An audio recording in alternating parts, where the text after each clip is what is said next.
Dear friends, அன்பின் வாழ்த்துக்கள்.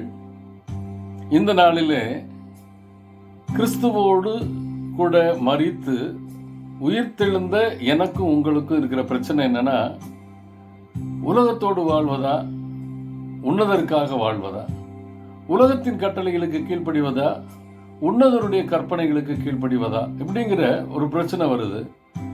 எந்த விதத்திலும் உலகத்தின் அதிகாரங்கள் நமக்கு கொடுத்திருக்கிற கட்டளைகளுக்கும் கற்பனைகளுக்கும் சட்டத்துக்கும் நம்ம கீழ்ப்படியணும்.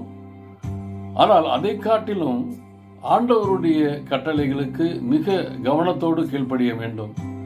உலகம் சில காரியங்களை சொல்லுது, அது என்னன்னா சரீர பிரகாரமான காரியமா இருக்கும், ஆனால் அது ஆவிக்குரிய விதத்தில் நம்மை கட்டுப்படுத்தாது. ஆனால் ஆண்டவருடைய கட்டளை என்ன பண்ணுதுன்னா, ஆவிக்குரிய விதத்திலே நாம் வளர்வதற்கு அது நம்மை வழி நடத்துகிறது.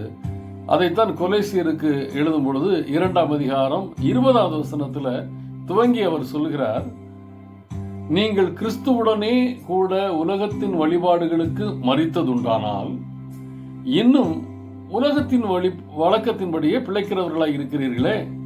உலகத்தில் என்ன சொல்றாங்க? தொடாதே, ருசி பாராதே, தீண்டாதே அப்படின்னு கட்டளைகளை கொடுக்கிறாங்களே, அதற்கு உட்படுகிறது என்ன? இவைகளெல்லாம் அனுபவிக்கிறதுனாலே அழிந்து போகுமே. 2 காரியங்கள் சிம்சோனுடைய வாழ்க்கையில பார்த்தீங்கன்னா 2 காரியம் நடக்குது. அவன் நசரேய விரதத்தை கடைபிடிக்கிறவன். கட்டளை என்ன சொல்லுது? மோசையின் கட்டளை என்ன சொல்லுது? இறந்து போன எதையுமே தொடக்கூடாது, அது தீட்டு அப்படிங்கிறது. ஆண்டவர் அதை என்ன பண்றார்? இன்னும் கூர்மைப்படுத்துகிறார். ஆனா அந்த சிம்சோன் என்ன பண்றான்? மரித்து போன ஒரு சிங்கத்தின் உடலிலே தேன் கூடு இருக்கு. அந்த தேன் கூட்டை என்ன பண்ணா? உடைச்சு அந்த தேனை சாப்பிட்றான். மரித்து போன எந்த மிருகத்தையோ எதையுமே தொடக்கூடாது, அது நசரேய விரதத்தை மீறுவது. ஆனால் அதை மீறுவது என்னன்னா, சரீரத்தை பாதிக்கிறது, ஹெல்த்தை பாதிக்கிறது.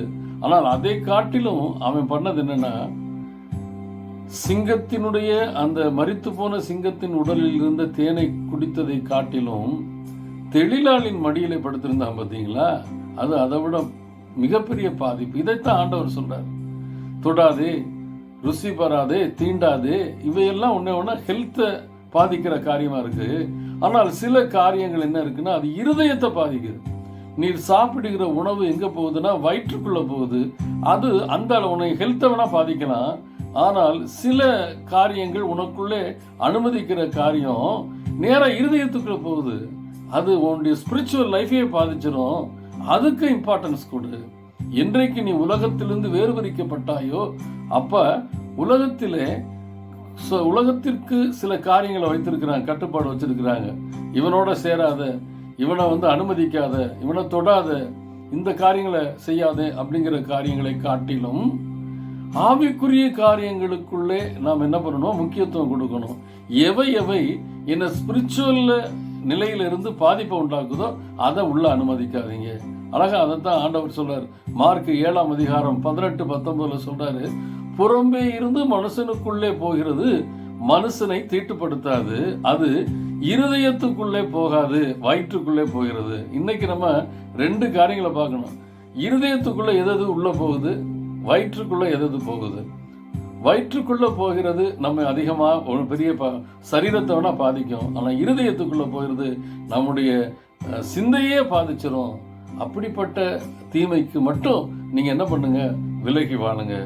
என்னோடு கூட ஃப்ரெண்டு ஒருத்தர் இருக்காப்புல. அந்த ஃப்ரெண்டு ஒரு நாள் பகிர்ந்து கொண்டாப்புல. என்ன பகிர்ந்து கொண்டாப்புலன்னா, அவருடைய வாத்தியார் ரொம்ப பிரியமா இருப்பாராம். அவர் உயர் வகுப்பை சார்ந்தவர். அவர் வீட்டுக்கு கூப்பிட்டு படிக்க சொல்லும் போது படிக்க போவானா. போயிட்டு வரும்போது என்ன பண்ணுவாங்களாம், அந்த சாருடைய மனைவி என்ன பண்ணுவாங்களா, இவன் உட்கார்ந்துருந்த இடத்த கழுவி விடுவாங்களாம். அதை பார்த்தவொடனே இவனுக்கு சங்கடமா போச்சான். அப்ப சார்கிட்ட சொன்னாங்க, எதுக்கு சார் உங்களுக்கு வீணா தண்ணி செலவு, நான் வீட்டுக்கு வரல அப்படின்னு சொன்னேன். நீ கவலைப்படாத, என் மேல இருக்கிற, நான் உன் மேல அன்பு வைத்திருக்கிறேன், அதுதான் இம்பார்ட்டன்ஸ் அப்படின்னு சொல்லி அவனோட கூட நல்ல உறவு வைத்திருந்தான்னு சொல்லி பார்க்கணும். இன்றைக்கு நானும் நீங்களும் கூட ஒருவேளை புறமதத்து மக்களை பார்க்க வேணாம், நம்முடைய வழிபாடுகளிலேயே இன்னைக்கு பார்த்தீங்கன்னா உலகத்தின் காரியங்களுக்கு முக்கியத்துவம் கொடுக்கிறோம். எவை எவை இருதயத்தை பாதிக்குதோ அதற்கு முக்கியத்துவம் கொடுக்காம சரீரத்தை பாதிக்கிற காரியங்களுக்கு முக்கியத்துவம் கொடுத்து நம்முடைய வழிபாடுகள் இருந்துச்சுன்னா அதை தவிர்த்து விட்டு இருதயத்தை பாதிக்கின்ற, இருதயத்தை தீட்டுப்படுத்துகின்ற காரியங்களுக்கு மறுப்பு சொல்லி ஆண்டவருக்கு பிரியமாய் ஆவிக்குரிய ஒரு வாழ்க்கை வாழ ஆண்டவர் விரும்புகிறார். அப்படிப்பட்ட காரியங்களை மட்டும் நம்ம என்ன பண்ணோம்னா தவிர்த்து விட்டு ஆண்டவருக்கு பிரியமாய் நடப்போம்.